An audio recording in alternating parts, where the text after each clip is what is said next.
All right, hi everyone. My name is Frank DiCarlo and welcome to New Jersey Dam's live panel discussion, the Metadata Management Evolution, what has changed and what needs to happen.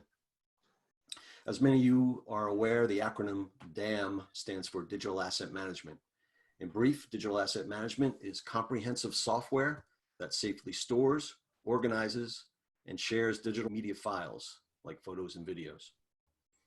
Our webinar today addresses how do we continue to improve upon that conundrum of the ever important invisible, to make that tangible work better for us and as it stays in the background. In other words, the adoptions over the years in organizing metadata so that users can continue to easily find what they are looking for, as well as discovering what they never knew existed in their digital libraries from a search that reveals to them for the very first time something they never saw in the library before. So metadata, data about data, the lifeblood of any successful DAM initiative, the king of the kingdom, is imperative to managing all creative content, empowering searchability, to delivering successful user experience. And today, we're going to hear from the expert locksmiths and how they rule their kingdoms successfully over the years, because things have changed greatly since entering a SKU to find 4 images that represent a liter of Mountain Dew, right? The approach to entering, curating, and distributing metadata is different as it comes up against forces within organizations internally, as well as externally in the marketplace, and they drive changes. What strategies are successful teams doing to cope and satisfy that demand? So it's a great topic and a terrific panel.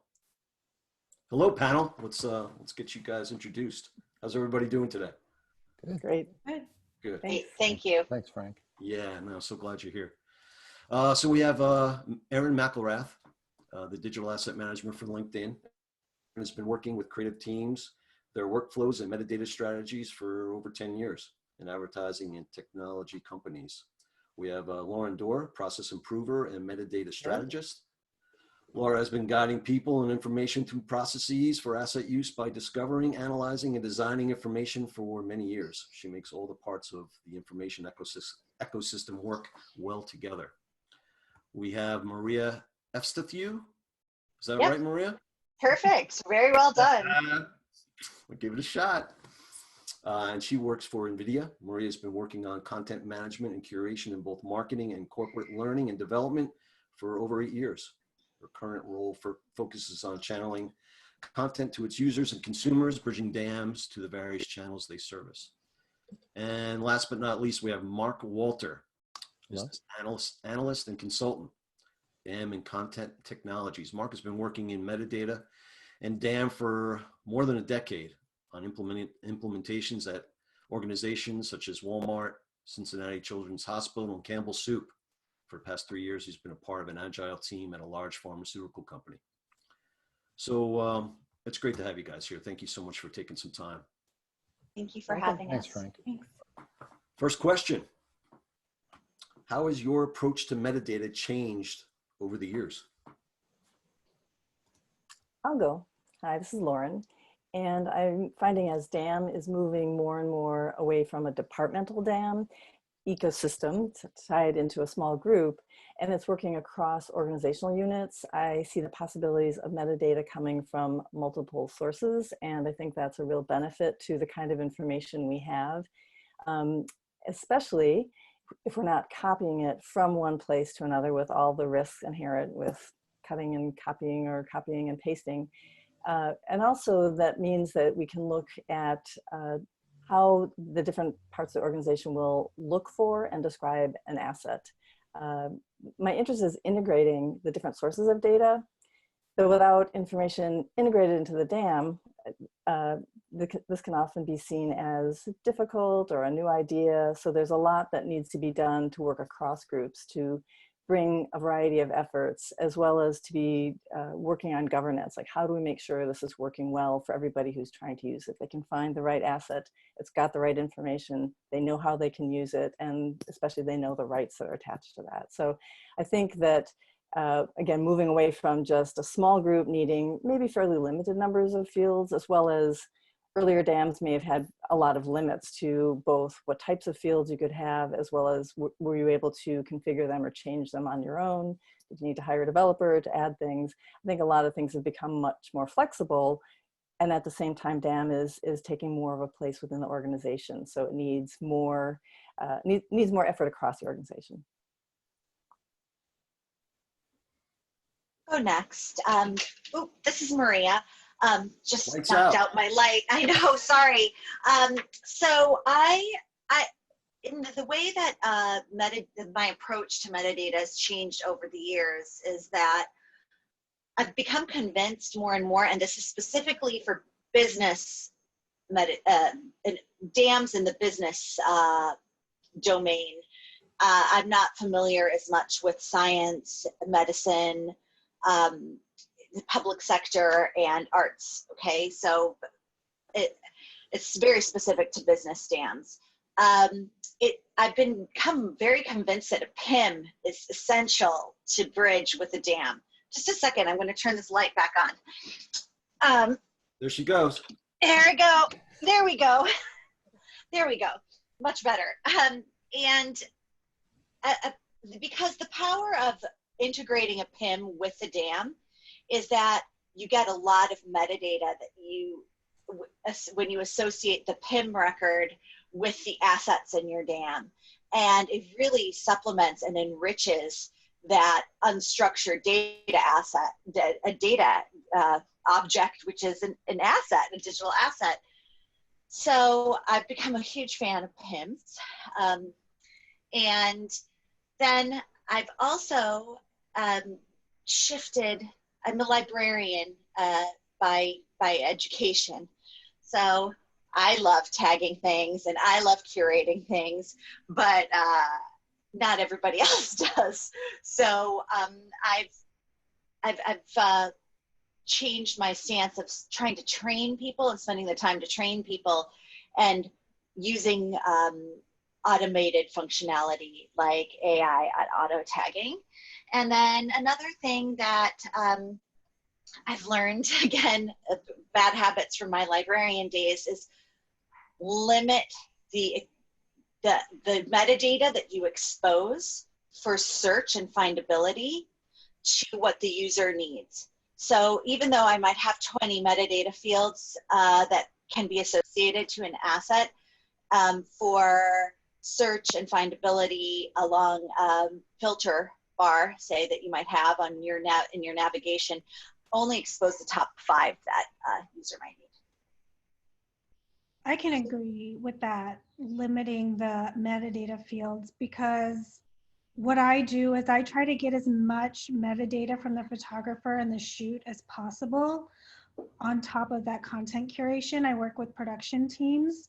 So before a shoot, I like to give a list to the photographer, so all of the metadata that's pertinent to that shoot can be added. So when I receive those images, it's already embedded in the file. And when I have it in the DAM, I like to make sure, for example, the creative team is going to search by photographer, but a general marketing user would search by, say, the campaign or what the content is conveying. And I find that's very helpful, especially on my teams.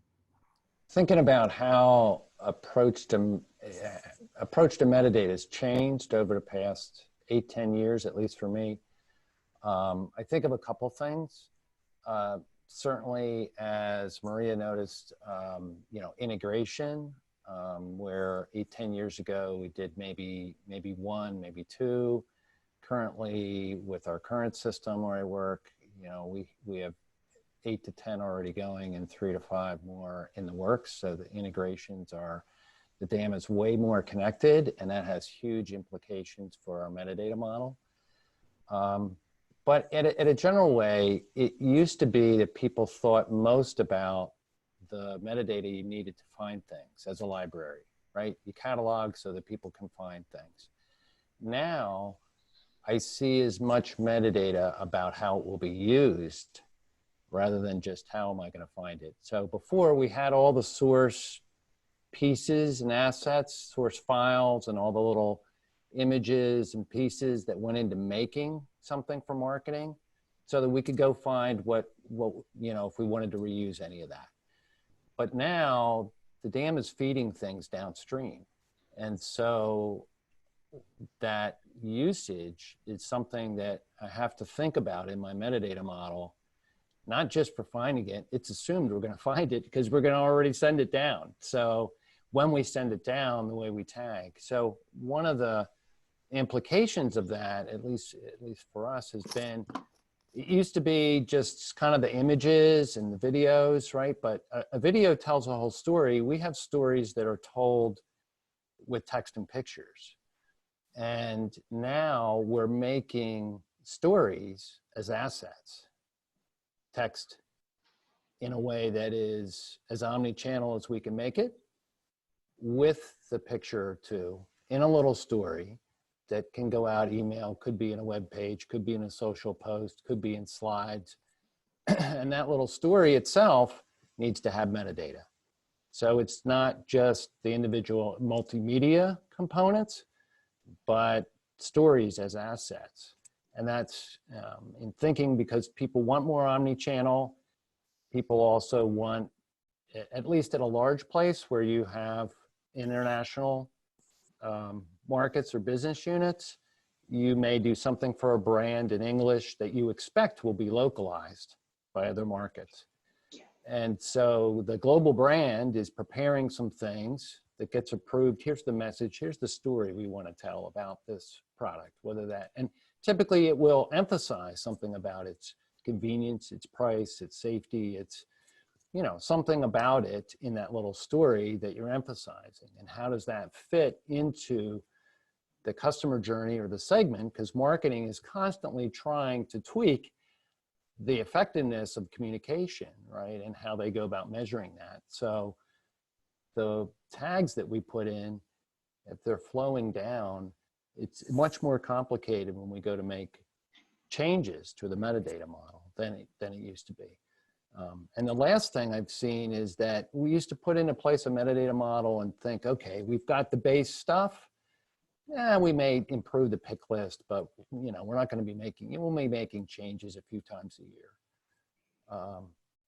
Now, marketing is constantly moving, and how do you get the business and IT together to say, get a commitment to agility on a metadata model, to say, well, we're never done. We are always improving the garden. We are always weeding and pruning and watering, and it's a continuous thing. And that's a huge change, to sort of get that mindset of, more than the librarian who always knew that the metadata model needs constant curating, but to have other people in the organization aware and on the page and committed to that. That's a big change.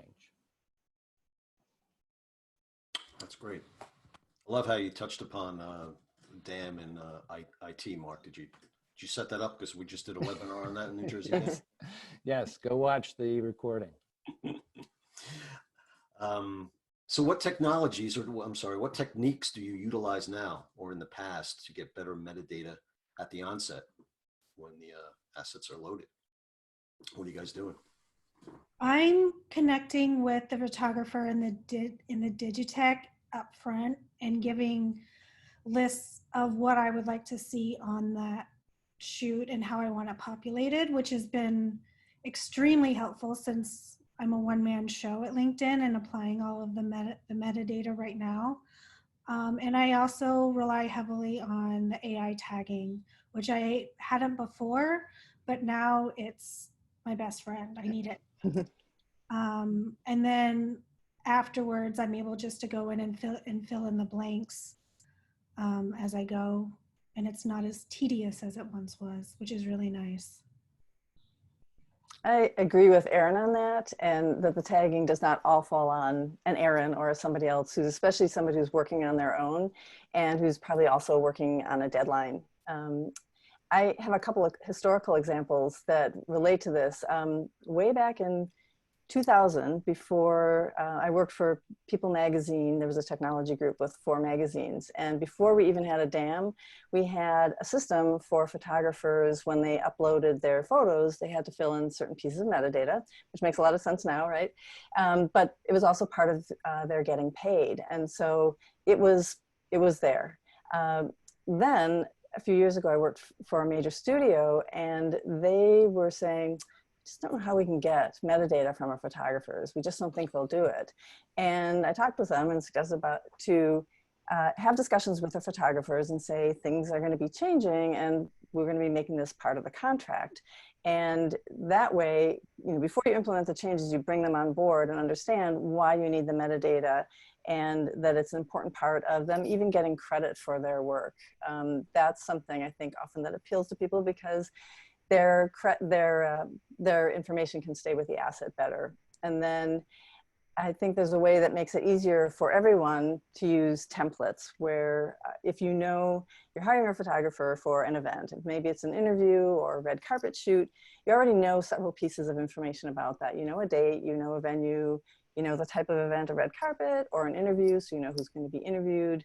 There may also be other people in the shot. So you can already make that job a lot easier for the photographer by providing some of that information, because you've known that when you assign that photographer to that shot.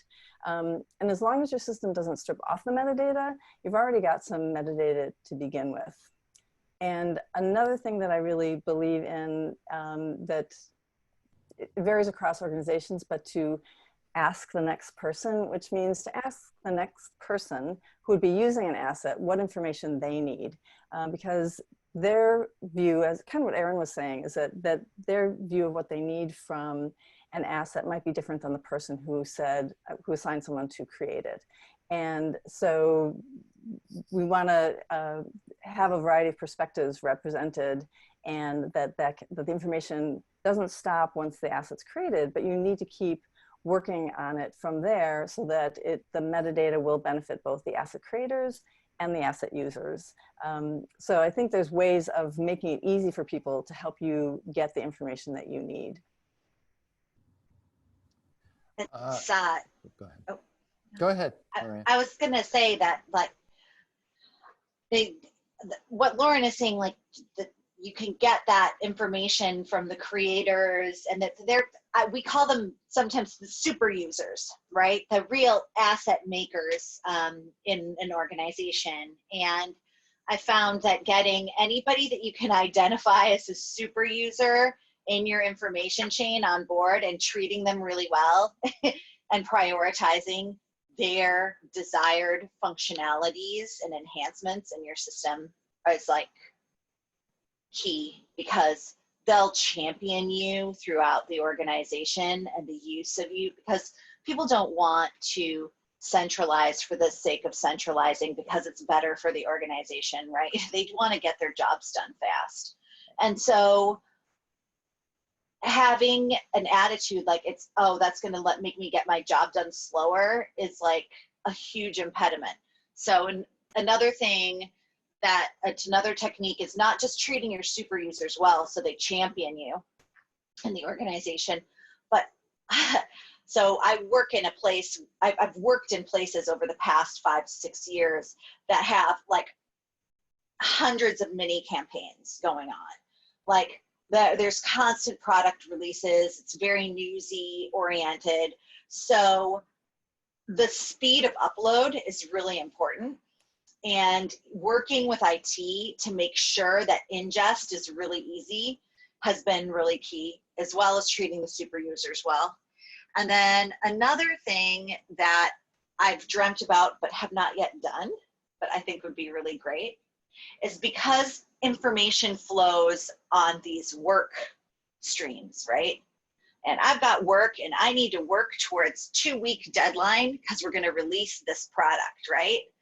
If I could pick up the metadata and information from the creative ops ticketing system that probably contains all the team members who are on that ticket,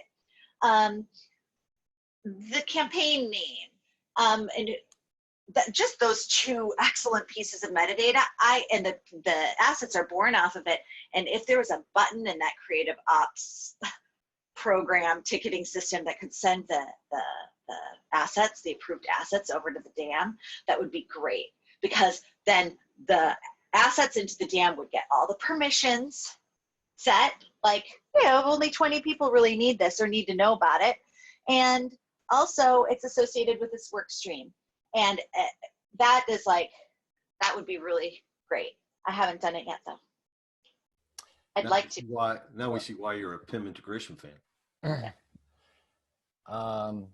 So Maria, it's possible to do that, and that is an excellent idea. And I worked at an integrator that supported magazines, where we provided a InDesign InCopy workflow magazine that they used to produce the magazine, similar to what Lauren was saying at People, but at other competitive magazines, let's just say. And part of what we would do is there is metadata collected during that process, and we would capture that in the system and work out an export so that it could feed the dam downstream, so that everything that was in that issue was tagged with, in your case, you're talking campaigns, but the same idea of capturing all along certain production metadata. Where was this used?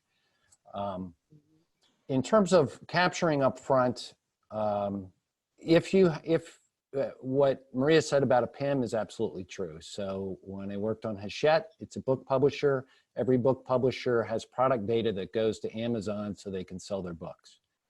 We basically would, everything loaded in would be tagged with an ISBN so that we could suck in the title, the subtitle, the publication date, the author, all that stuff, and make it searchable. So none of that was editable in the dam, but you could find basically, if you looked up a title, because nobody knows the ISBN, right? So you look up by title and you could see all the editions, you get the interiors, you get the book jackets, you get the author headshot, all that stuff. Nobody had to enter because we had an ISBN. But if you work at a place that doesn't have that luxury, then you're talking about what Aaron and Lauren were, which is, okay, there's a photo shoot, there's, where I work now, we do a lot of agencies are doing the creative things, and they're out buying, in some cases, licensed art. So that key about the template thing, and also making it part of the expectation in the contract is huge.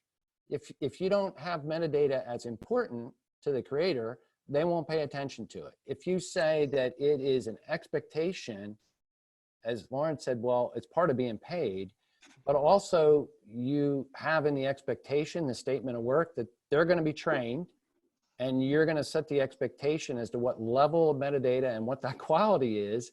And part of them getting more work from you is dependent on doing that well. You'll have much better results. So people will say, oh, there's no way that you can have the agency do metadata entry. And I say, it's baloney.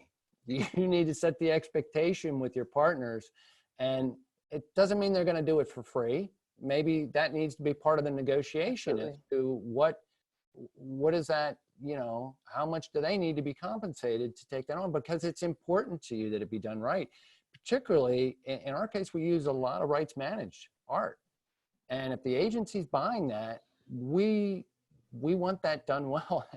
And we do have librarians that check it, but we don't want librarians doing all that data entry if somebody closer to it that's obtaining it is closer to that. So you want to capture up front, but it's really important to set expectations with who those people are, whether it's a photographer or an agency.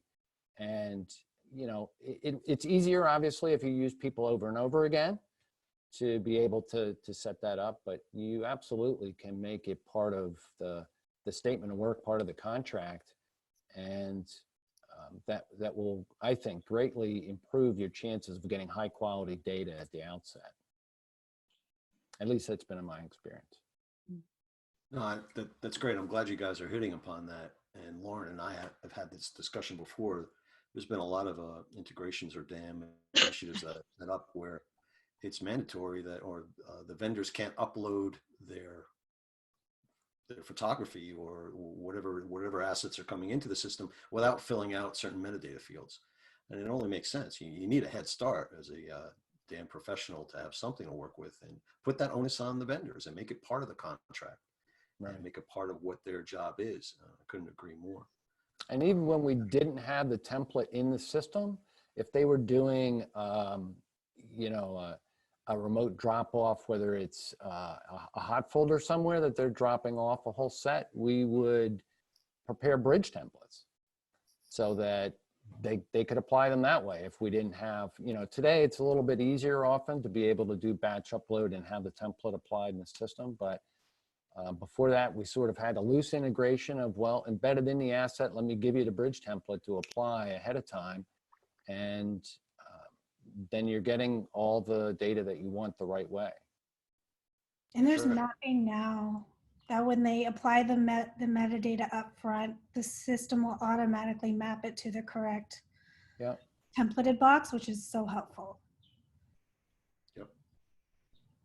Yeah, there's enough to do. We're not just entering metadata anymore, right? We got a different seat at the table, figuring out how things move through the enterprise. And do you all have help in metadata entry? Is it? Erin is shaking her head. So you're so that's got to be a large chunk of your day.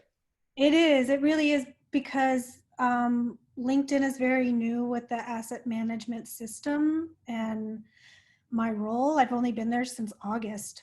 So I'm trying to teach everyone as we go of what metadata is and how important it is, and the kinds of things that are metadata and how they can apply it.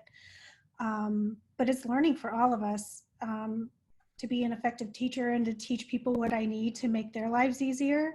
It's a give and take. But yeah, I'm the only one. So I really rely on the photographers and the uploaders to put as much information as possible in there. And then I can go and sparse it out and add in where I need to. Yeah. We'll be getting to the point where there'll be teams of just metadata personnel, and over the managers or professionals be overseeing that process and everything else that is now become part of the job. Yeah. Okay, that's great. So what techniques or practices have you seen organizations use successfully in managing governance and their schemas and taxonomies and the such? So I'm going to start because this is my time to shine. this is my baby right now. I am actually not even called a DAM manager anymore because the DAM stood up, and I work in a very agile organization. And now I'm called the personalization program manager. It's just being the omni-channel person. But really what's necessary to omni-channel is complete metadata alignment, right? So it's how every single marketing channel what they need to have a digital shelf, or to have a successful email campaign where people open the emails, or have a successful social media campaign, et cetera, billboards, just you name the channel. They broadcast, print, doesn't matter. So I now have my taxonomy center because I am the metadata schema manager and owner. And you need to have a place where that lives. You have to have people who own your list of lists. And you need to prompt them each to review those terms, those parent terms that they own. So you're going to have parent terms with children and sometimes grandchildren. Don't go too deep unless you're running a scientific taxonomy. But in business, don't go too deep. I don't recommend.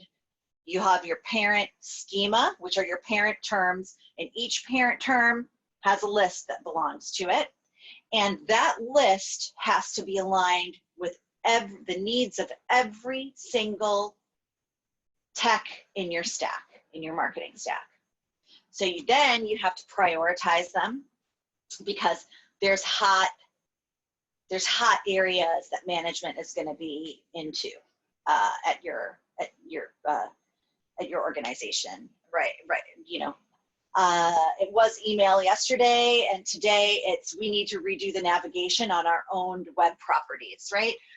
somebody in the business has to own that parent term and what is included in there. And then how is that parent term mirrored by channel?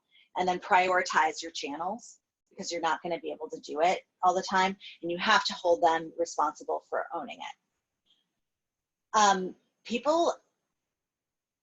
So what's hard about starting a metadata management program that's baked into the culture of a place is the beginning of it, right? It's just like educating people on why it's, and then you don't have to use words like taxonomy or metadata management. You can use vernacular. You can use controlled vocabulary, our corporate vocabulary. We all need to be on the same page in the way we speak. Like, and that's hard, right? Because I'm a librarian. It's like, oh, everybody needs to learn what a taxonomy is.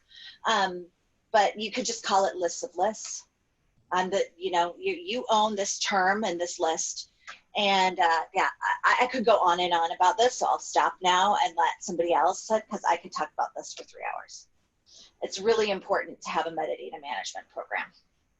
If you really want to, distribute and syndicate your content. Syndicate, I use the term loosely, syndication. So what's interesting, for me at least with this panel, is we all come from very different perspectives. And currently I work at a very large company. Our dam supports 150 countries. Yeah. And governance, unlike a departmental system, unlike one for a single business unit, unlike one that is really just about search and not plugged into delivery, governance is a whole different order of thing when dealing with something that is so many different markets and business units and interconnected systems. And it's taken us a while to come up with a governance model that does not bog us down. Because when you talk about, when Maria says about different people owning their list, in our case, we don't have one person that gets to own that. We have the unfortunate situation of needing a committee. And what I've seen not work is, the committee can meet once a month for an hour on metadata governance and they can approve some new pick list thing. No, when you have different stakeholders who don't agree on how we're going to describe something, meeting once a month for an hour means it will take you months to get answers on things. So we've had to bake governance, which is really the business signing off on, you know, there's pick lists that change. We decide we're going to change the descriptive controlled vocabulary, as she said. But then let's say somebody wants a new field that they want to have for some downstream purpose, right? And we need the business to agree to that.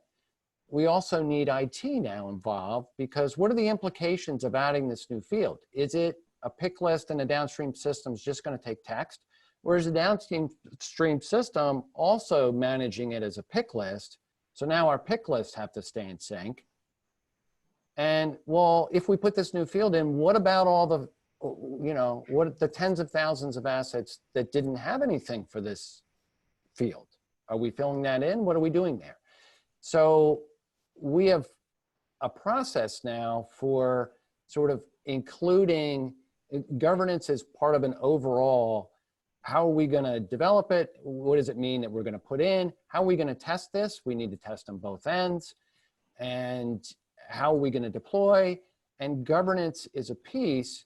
And we can't, if we want to get things done at the speed marketing wants things done, which is yesterday, then we've had to evolve so that we have an agile governance, metadata governance meets on its own, but we have representatives from them coming to our Scrum and say, well, when we get it and we need an answer from governance, it's on that representative to go to the governance team and get them to meet and whatever they need to do to figure out whether they give a thumbs up, like within a day or two, or certainly this week, not 3 weeks or a month from now, and get them. And as Maria said, the education to get stakeholders from the business on board with this mindset that they need to get people who do care about metadata from the business willing to participate in a governance process that is agile and ongoing and integrated with sort of the rest of the changes that people ask for in a system. Yeah. That's a lot of work, but really pays off if you can get that sort of where you need multiple stakeholder buy-in to sort of set into place a process where it's not just once in a while. No, this is something that's going to come up over and over and over and over again because we're never done. So it's going to just, and so if we don't have a process for it, then every single request becomes like this, oh, you know, kind of thing instead of, that's why my next, we know how to handle it. Yeah, that's why I think my next title might be metadata steward. I mean, just the person who ticks, I'm like the project manager on the metadata, like, oh, you know, Mark has a deadline where he has to go live on the enhancement on the dam on June 1. I'm the metadata steward who needs to tick the box of how many lists need to be updated and how many list owners I need to make sure I'm meeting deadline to finalize those lists for Mark, to finalize the schema for Mark. And so my next job title, I'm just got inspired, should be metadata steward. Yeah, that's great. I'm a big fan of embedding governance into the variety of processes. So there are always checks on quality and conforming terminology where needed, so you can meet the operational needs as well as any regulatory or compliance needs. But if you're building it in, I think it can help simplify a lot of things so that it doesn't become a, we have a change, we have a law going in, we're launching new products. What do we do now? Who do I talk to? Who makes a change? Does somebody have to approve it? Oh, I didn't know somebody had to approve it. I thought I could make the change myself.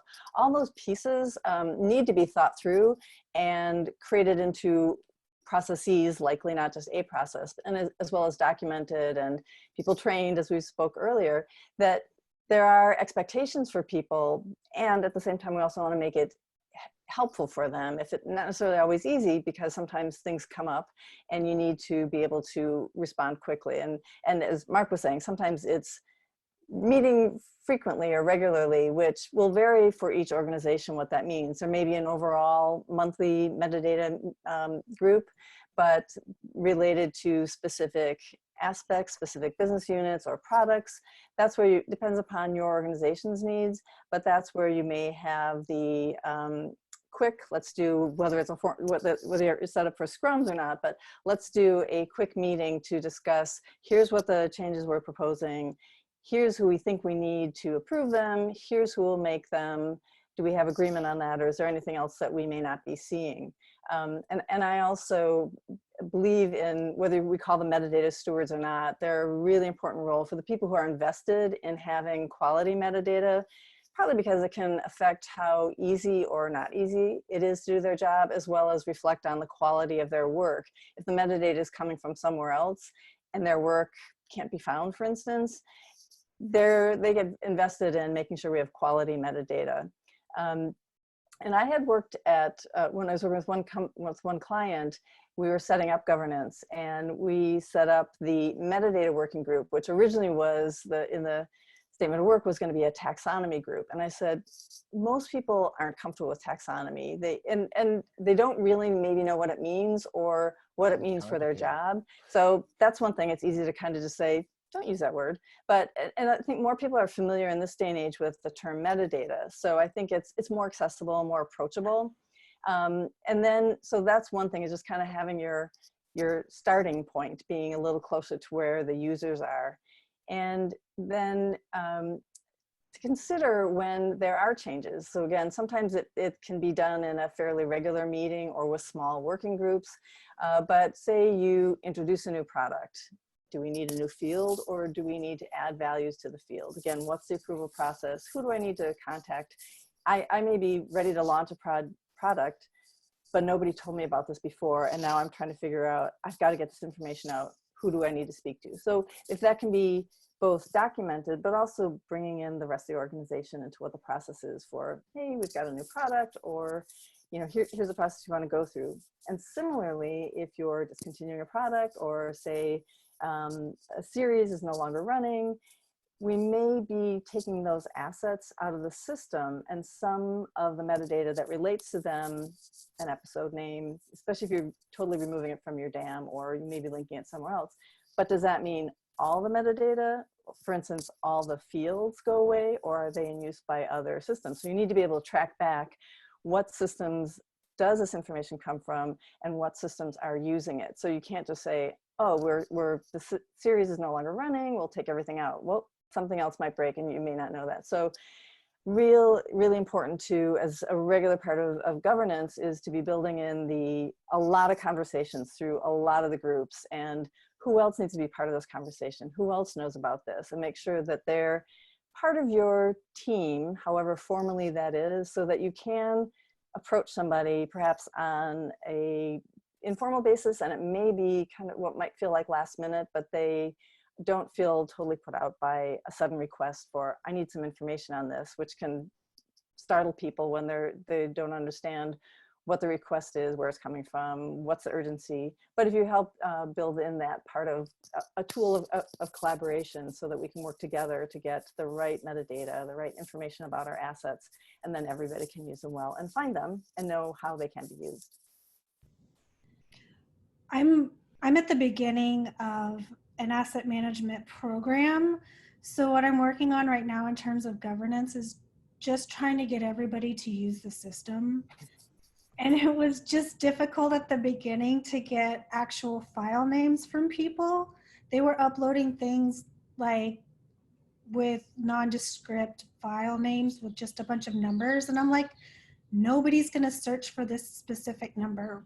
Here's what metadata I mean, yeah, here's what metadata is, and this is how we need to actually name things.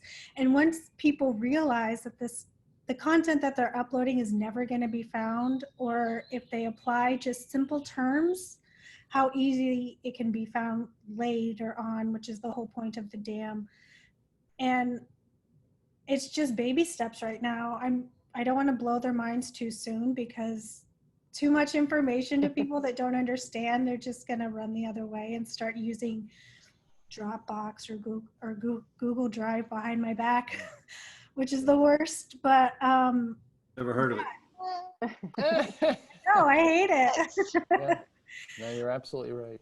Yeah. So, I mean, I'm just baby steps right now, and I'm trying to empower certain people on teams that will be uploading content to understand what terms will work best for them, so their teams can find their work and share it out with a larger organization. That's great. Great answers. Let's get to some questions. Yeah. There's so many of them. Yeah, I encourage everybody out there to get them in. We only have a couple, 15 minutes left, but I knew this was going to come up when Aaron talked about AI before. So let's talk about this question. What has your experience with AI tagging been like? Are you confident in the current abilities of AI? How much do you struggle with search bloat or inaccurate terms? I realize that some of it needs to be cleaned up occasionally, but I'm pretty okay with how the system tags things right now. I don't have any problems. It's good. Maria, do you guys use automatic tagging at all in terms of some sort of AI on it? So the space that I'm in is very abstract.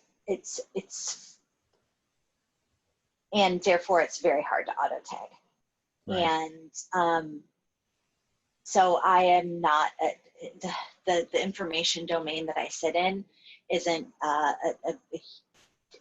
it's a difficult domain for AI to work in. Which is funny because we sell AI. The great irony. That's my experience too. Yeah. We hope to use it. We're doing experiments with it, but the nature of the content and the way, the value that we see of auto tagging means that it's going to be hard to train an engine. So we're still pretty early on in that. I've had requests from clients frequently to do just put it through AI.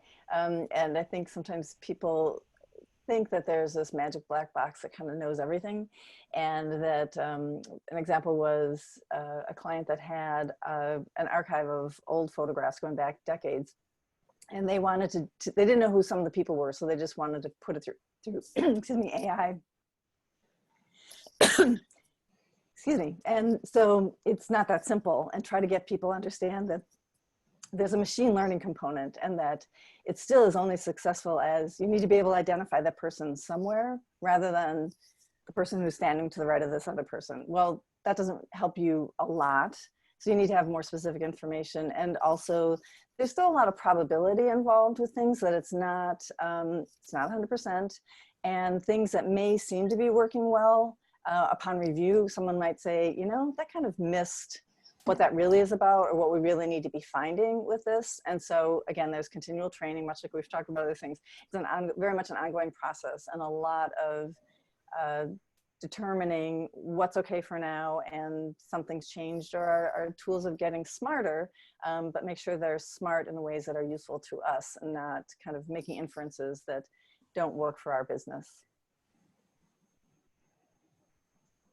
I can give a very quick answer to the one about any good metadata workflow templates. At least in my experience, that's really specific to the system that you're doing, the industry you're doing. So it would be hard to say there's some sort of generic workflow templates. I mean, I've worked with 7 different systems. They would all be different in terms of that answer. I don't know about anybody else, but I don't think we can recommend a generic one. Just getting back to AI for a minute, I think it's my opinion, what I've seen is that it's a good kickstart for certain types of industries or companies or users. It certainly gives you sort of a head start as if a vendor was entering in information, but there are certainly other uses and other scenarios and schemas where more intricate type of metadata needs to be entered, right? For the people that are used to searching a certain way, need to find them. So I think it's certainly something that's we're going to be looking at more and more, but still has a way to go. I'm glad it's working out for Aaron. It's good to hear that those solutions are working. In generic terms, yes. Like if someone searches for a woman at a desk looking at a computer, they'll find it. Right. But if they were searching for something more specifically related to the specific person or the specific campaign, I'm the one that inputs that specific information in. That's right. I'd like to say that even no matter how good it gets, and let's assume that it's going to get better exponentially, even for some abstract things. Let's pretend like it does. Like, let's just make that assumption that AI, like suddenly machines are going to know everything, right? Even if they do, you're still going to have to deal as a dam manager with data migrations. You're still going to have to deal with new channel standards.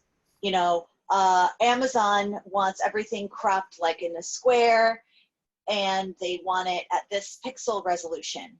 You're going to have, or there's a new channel. You know, Facebook dies and something else comes up, and you're constantly going to need. You will never. I don't believe that you will. And I'm a fierce librarian. You will never be able to disintermediate the human. You know, the machine will never take over. You're always going to have metadata work to do. And whether that comes because there's a demand that you're shutting other systems down that need to come in, or you need to push your information out to new places, you will always need metadata work, metadata governance, and metadata stewards. Fierce librarian. Love that. Someone's asking, maybe Maria, you want to just cover this? Someone's asking the difference between PIM, product information management, versus metadata. Want to just give us a quick scenario what these differences are? The difference is I have always, it's tomato, tomato, potato, potato, really in essence, but I'll tell you my perspective from a practitioner. Metadata was something that I associated to a data object that was unstructured, which is whether it's a PDF, a JPEG, or an MP4, right? So metadata was the octopus arms that I would attach to this unstructured object. but really a reel in business advertising, advertisement is product copy, price, and description, the words about a product, plus the imagery, whether it's moving or static. So I think of PIM record, which is product name, product description, product price, what the regions that it's being sold in, and for what duration that offer exists on the marketplace is the PIM record. And then you've got 1 to 20 to 45 assets that can be married to that PIM record. And that equals an advertisement that can go down a channel. Right. Is that helpful? PIM is your source of truth for product information, like a SKU, a product ID, its dimensions, whether you're selling food or you're selling steel or you're selling, whatever you're selling, there's usually a source of truth for somebody saying, we have a new product, we give it a name, we give it an ID, and so forth. And your dam is not that. Exactly. That's a really good way of putting it. Very good. Questions keep rolling in. How are you managing relationships between assets, such as having independent usage descriptions that can be used on multiple assets, or linking translations, localized copies to their sources? It's a really good question and a really hard thing. I talked about stories. So for our stories that are made globally and where we expect it to be localized in a local market, we do track who's picking up this story. We want to know, like, we spent this money to make this global brand story. Is anybody using it? And we're working on better ways to have that ends up going out in multiple channels. And each of those channels, whether it's email or website or social, have their own analytics that they run. And marketing wants to know, is this story working? But you need to feed all those analytics back into some place to be able to get that whole picture. And that's really hard to do that at scale. But I guess I would just say, you could do it different ways in different systems in terms of making these relationships. And some systems are better than others in terms of the detail that you can apply in metadata about that. So some of it may be system specific, how you implement, but we do try to at least track what that unit is that we think we care about for localization and reuse. And for anything that's rights managed, we have very much need to be able to know where something was reused, because if we didn't buy global rights, we only bought rights for US, we can't have it be used in Spain. So we do have relationships on those things. I don't know. I think this points up an important part of rights management, and a lot of organizations have fairly informal rights management. And I think more and more people are starting to see the value of having a formal system, and having, it also needs governance, but a lot of checks into what is the integrity of the metadata about how something can be used, where, as Mark was saying, things like territories, and I think Maria was saying this as well. It's not just to say, it's not as simple as the red, yellow, green approach that may be in a dam, but what information do we need to be able to pull, or how can I pull that so I can quickly say, yes, this is licensed globally, instead of finding out later that it was really only for the domestic market, and then somebody, we get a letter or some kind of information saying it was used improperly. But I think that integrating rights management into the processes so that it's another check, and to the extent that things can be checked upfront rather than just with a final approved asset, so we know certain things about certain assets, again, where things may be able to use, or the extent of the license, the term, the places where things can be used. All those things are important, and they do make a lot of things simpler, so that it helps you to track those assets and their usage, because you know how they can be used and where they were used. I find that dams nowadays will use machine learning and AI to give you related content. For example, if I have a model and her contract is running out, I'm able to run a report and see where she ends up, or how many pieces of content that she's in, how many images, and attach her model release, and then expire all of those images. But before, I would just have to do everything manually. Now, That assumes you're not using that Google Drive oh gosh, or whatever, I wanna Dropbox. put them out of If they're business. putting it in the dam, then you can tell. Yeah, exactly. That was a quick hour. I say it every time, they always are. These questions keep rolling in. There's another one here. As the queue of digital assets only increases, how do you make metadata management sustainable? Gets back to what we were touching upon before, right? We're going to we'll get to the point where we need teams or outside sources to.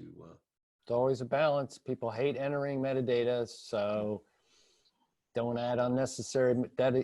Don't make it feels they're going to end up blank. Let's do another webinar about how to get money to hire a staff of librarians to get, the deluge isn't going to stop, right? So I think that this would be like, that. There's our next topic. Yep. Good. I mean, really. That tees you up, Frank. I believe you have a couple webinars coming up, if I'm not mistaken. We do. We do. Let me announce those. Actually, I'm gonna put this in the chat. There's a metadata survey I saw going around recently that's circulating, so I put that in the chat if anybody would like to answer it. Henrik de Goor is always formulating some terrific ways in which to share results and help us out support our DAM journeys. And I believe another DAM blog put that metadata survey together. So it's been an hour. So I want to thank everyone for being here, especially our panelists. Thank you, panelists. You did an incredible job. Not surprising with the caliber of who you are. And I want to thank everybody that attended in the audience. I hope you found that informative. I know I did. You can find New Jersey DAM other panel discussions and on YouTube. You keep up to date with everything happening in digital asset management enthusiasts, New Jersey DAM, LinkedIn groups, and all the other social media. I'll put in some connections in the chat there as well. And speaking of upcoming, thank you, Mark. Upcoming happenings on Thursday, April 30th, we'll be doing another live panel discussion on digital asset management and working from home, titled DAM Success, Remote Working Part 1.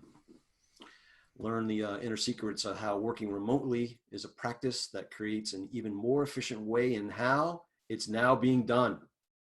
That's part 1, which concentrates primarily on the practitioners, but we'll have a part 2, subsequent webinar on another date, and that will focus on employers who have DAM professionals already in place working off-site and the many benefits that brings to a successful DAM initiative. I look forward to those happenings in a few weeks. So until then, everyone, have a great day. Thanks for being here, and we'll see you again real soon. Thanks for having us. Thanks. Thanks, everybody. Thanks very much. Bye.